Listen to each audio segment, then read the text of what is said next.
কিছুতেই কিছু হচ্ছে না পাকিস্তান ক্রিকেট দলের, বিশেষ করে নিউজিল্যান্ডের বিপক্ষে। এর আগে নিউজিল্যান্ডের বিপক্ষে ওয়ানডে ক্রিকেটে টানা 3টি ম্যাচে তারা পরাজিত হয়েছিল, যে কারণে পাকিস্তানের সামনে সুযোগ ছিল, পাকিস্তানের সামনে নতুন স্বপ্ন ছিল। বিশেষ করে নিউজিল্যান্ড সফরে 5 ম্যাচের টি-20 সিরিজের প্রথম ম্যাচেই যদি তারা জয়ের ধারায় ফিরে আসতে পারত, তাহলে পরাজয়ের এই বৃত্ত ভেঙে আবারও জয়ের বন্দরে পৌঁছাতো পাকিস্তান ক্রিকেট দল। কিন্তু কিসের কি, সেই পরাজয়ের বৃত্তেই আবদ্ধ রইল পাকিস্তান।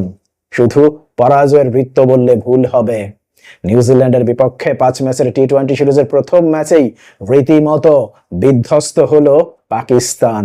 ফলশ্রুতিতে 5 ম্যাচের এই সিরিজে প্রথম ম্যাচে লজ্জাজনক এক পরাজয় মেনে নিয়ে 5 ম্যাচের এই সিরিজে 1-0 ব্যবধানে পিছিয়ে পড়ল পাকিস্তান।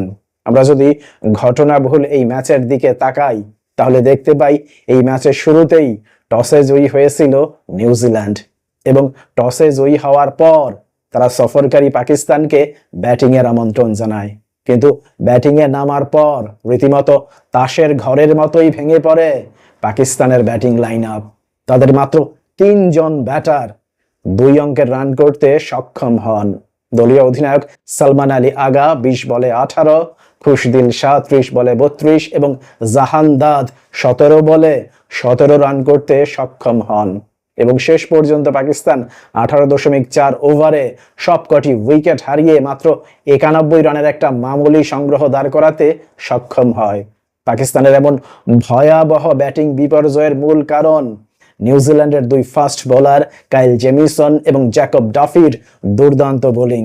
বিশেষ করে কাইল জেমিসন ছিলেন রীতিমতো অপ্রতিরোধ্য। এই ফাস্ট বোলার 4 ওভার বোলিং করে 17টি ডট বল আদায় করে নিয়েছেন এবং 8 রান খরচায় 3টি উইকেট শিকার করেছেন। অন্যদিকে জ্যাকব ডাফি 14 রানের বিনিময়ে 4টি উইকেট শিকার করেছেন। মূলত এই 2 ফাস্ট বোলারের দুর্দান্ত বোলিং এর সামনেই মাত্র 91 রানে অল আউট হতে বাধ্য হয় পাকিস্তান ক্রিকেট দল। পরবর্তীতে 92 রানের জয়ের লক্ষ্যে ব্যাটিং করতে নামার পর নিউজিল্যান্ডের 2 উদ্বোধনী ব্যাটার টিম সেইফার্ড এবং ফিন অ্যালেন শুরু থেকেই আক্রমণাত্মক ব্যাটিং করতে থাকেন।